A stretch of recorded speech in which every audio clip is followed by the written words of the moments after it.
Hello and happy Wisdom Wednesday. Thank you so much for tuning in and for choosing to spend some of your time with me. I'm Maria Milagros. This is Wisdom Wednesday, a little space where I like to share life coaching tips, tools, nuggets, stories, anecdotes to help us find next levels of healthy and happy. This series in particular, I'm giving one tip per video where I'm talking about the importance of that particular tip and how, when implemented, it could help bring us to those next levels of healthy and happy.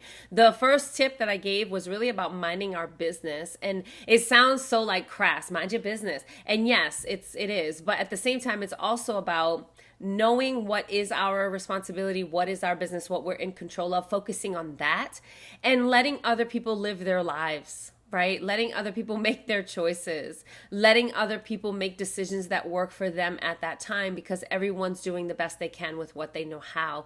And if you feel so inclined to give your input, do so in a loving way. And if you can't, keep your mouth closed. And if you can, and then they don't take your advice, that's okay, because advice and suggestions is like offering up something in a buffet. It doesn't mean that they have to take it, because your advice is from your filters and your experiences, and it may not be what works best for them with their experiences and their filters and their situation at that time, right? So this is why I really try to emphasize the importance of self-awareness and making sure that we are constantly in a place where we're checking in with ourselves and trusting our own internal guides, our intuition, our connection to our greater source to guide us, because our filters are different than anybody else, right? And when people give you suggestions, again, they can only give you suggestions from their own filters. The second week, last week, I talked about the importance of practicing the pause. Practice the pause before you speak. Practice the pause before you act. This way you give yourself some room to process, like, why am I doing this? How did I get here? Right? A lot of times we're running off of old programming, and when we run off of that old program, we're almost like on autopilot. And then we look back like, why did I do that? I hate doing that. Or why did I say that? That's not even true. Or, whatever. So by practicing the pause, it really gives us that time, that little space to tap into our self-awareness, and then to really make decisions about how to move forward in a healthier way, right? So this week I want to talk about boundaries, because boundaries are they're such a big part of self-care and self-love. And this is like boundaries. It's such a big part of self-care and self-love. It's really necessary in order for us to, again, maintain those healthy parameters for ourselves, because other people are not going to enforce, nor should they be responsible for, our boundaries, right? When I meet new people, when I meet new friends and I share my phone number, I always say to them, you can text me anytime, day or night. Doesn't mean I'm going to respond. I'll respond when I'm good and ready. My cell phone is for my convenience to reach the world, not for you to conveniently access me whenever you need to. Just to be clear. And conversely, if I text you and you don't respond, I don't take it personal. I'm like, listen, sometimes for real, I'll be painting my toes and I'll see a text and I'll tap it, read it, and like, oh, I'll get back to her. And then I might get back to her the next day, right? Like, those are my boundaries. I'm busy. I'm painting my toes. And sometimes people are like, oh, we were on a texting chain and we were going back and forth, and then all of a sudden they just stopped texting. Maybe they had diarrhea. Maybe like their show came on. Maybe the baby spilled the juice all over the floor. You don't know. Give each other room, right? And let's be okay with boundaries. I love me some boundaries. Now, I want to, boundaries can be financial, they can be with work, they can be with relationship dynamics, they can be personal, like I'm going to set this boundary for myself and I'm going to make sure that I get my butt to bed at this time no matter what I'm doing. So I'm going to just like let people know as the situation arises, like, no, sorry, I can't hang out. I got to get to bed at 10:30. Oh my God, why are you being so lame? Well, it's what works best for me. And I know myself. And if I don't get a full 8 hours of sleep, then I'm kind of cranky. And that's not fair to my clients or the people I work with in the morning. So thank you so much for the offer, but I'm going to go.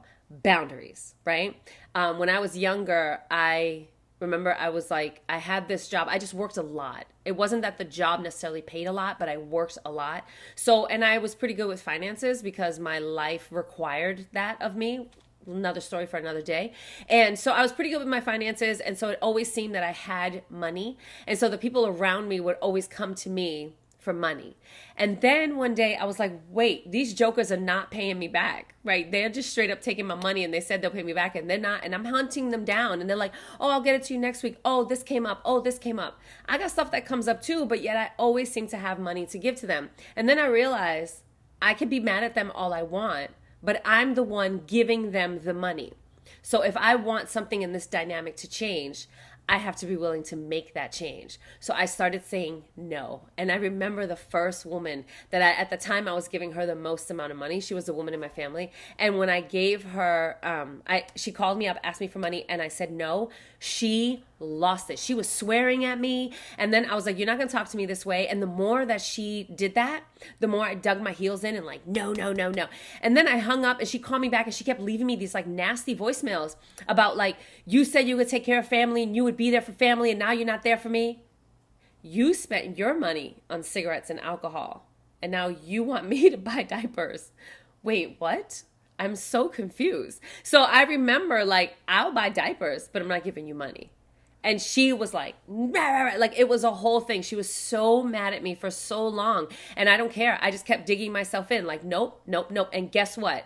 She started learning how to prioritize.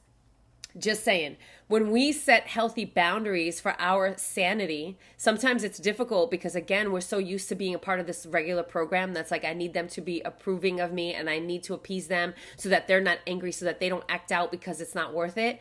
No, I dug my heels in and I'm like, my sanity, my health, my happiness, my financial health is necessary. Like this is necessary for that because I also have things I want to do with my money.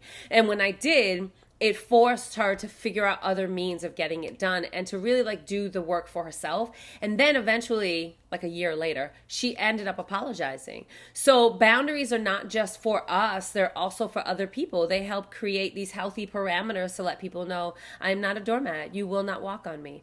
So I want you to think about this week, like what's one area of your life that you can implement a boundary to start creating and cultivating a more healthy and happy life. And then make that decision. I always suggest to my clients that you write it down and date it. Write some affirmations about it and then declare that day in and day out. I do declare because in doing so, we reiterate that new thought process, right? So that when a situation does pop up, because it will, we have that new thought process to kind of come up against it and like, no, and here's why. No, I am deserving and worthy of health and sanity and peace. And here's my boundary, right? So what boundary are you going to be creating over the next week and trying to implement in your life? Not trying, but going to implement in your life and give yourself the room, the time, and the process to let that become something solid and real to increase your health and happiness.